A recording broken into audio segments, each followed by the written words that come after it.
Pengertian Bank Indonesia atau disingkat BI adalah Bank Sentral Republik Indonesia yang memiliki tujuan tunggal, yaitu mencapai dan memelihara kestabilan nilai rupiah. Tujuan Bank Indonesia atau yang lebih dikenal dengan BI adalah mencapai dan memelihara kestabilan nilai rupiah.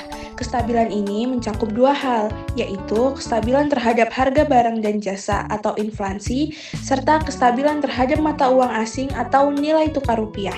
Tujuan ini sangat penting karena kestabilan nilai rupiah akan menciptakan kepastian ekonomi, mendukung pertumbuhan ekonomi nasional, dan menjaga daya beli masyarakat.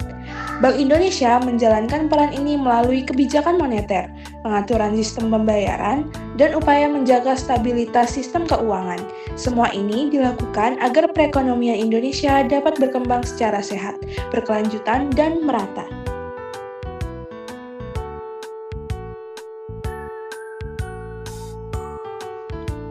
Fungsi utama BI meliputi 1.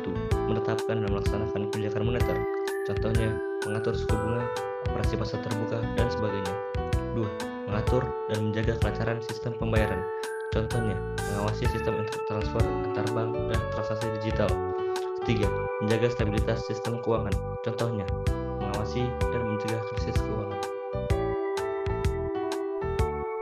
Ciri-ciri bank sentral adalah lembaga yang tidak mencari keuntungan, kegiatan bank dikelola oleh pemerintah, bertindak sebagai pengawas dan pembina bank, dapat secara langsung mempengaruhi kegiatan usaha bank, mengeluarkan uang kertas dan uang logam, tidak memiliki saingan, bertindak sebagai leader of the last resort bagi perbankan, tidak melayani jasa perbankan bagi individu dan perusahaan non-lembaga keuangan.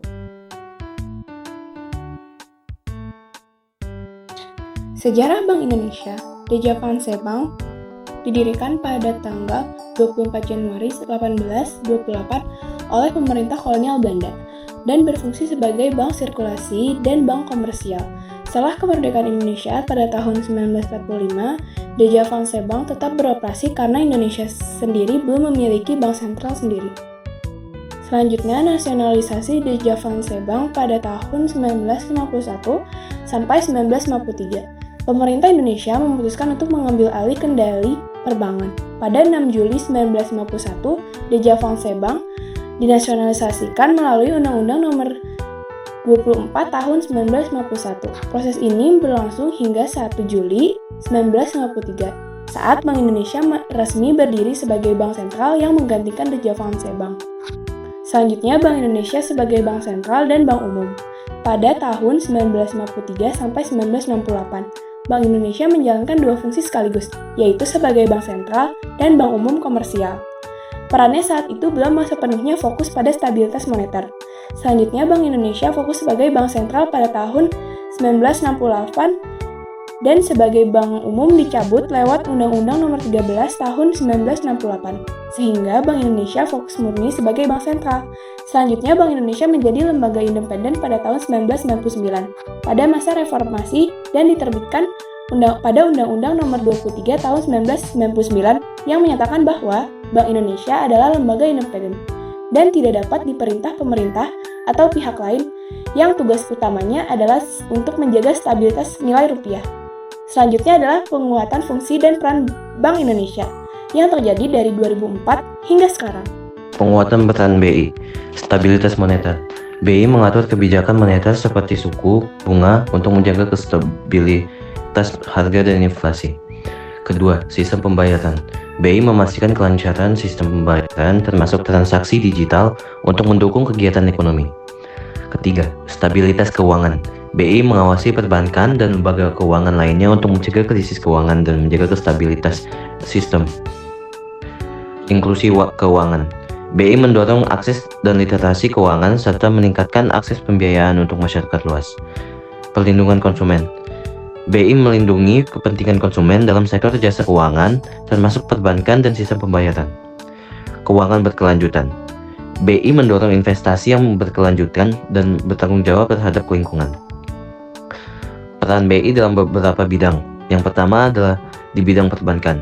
BI mengatur dan mengawasi perbankan untuk memastikan kinerja lembaga keuangan yang sehat dan mencegah risiko sistemik. Yang kedua, sistem pembayaran. BI memastikan kelancaran dan keamanan sistem pembayaran termasuk transaksi digital untuk mendukung kegiatan ekonomi. Yang ketiga, ada pasar modal. BI berperan dalam menjaga stabilitas pasar modal dan mendukung pengembangan industri keuangan yang berkelanjutan. Inklusi keuangan. BI mendorong akses dan literasi keuangan bagi masyarakat, terutama kelompok rentan dan masyarakat di daerah terpencil. Perlindungan konsumen.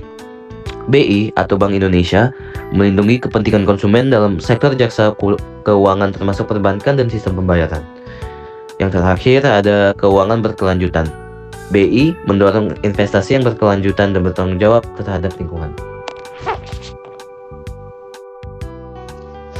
Bank Indonesia atau BI bekerja sama dengan pemerintah untuk menyelaraskan kebijakan moneter dan fiskal, dengan OJK untuk menjaga stabilitas sistem keuangan, dengan LPS untuk menangani bank bermasalah dan menjamin simpanan, dengan bank-bank untuk menjalankan kebijakan moneter, dan dengan lembaga internasional untuk menjaga stabilitas ekonomi global.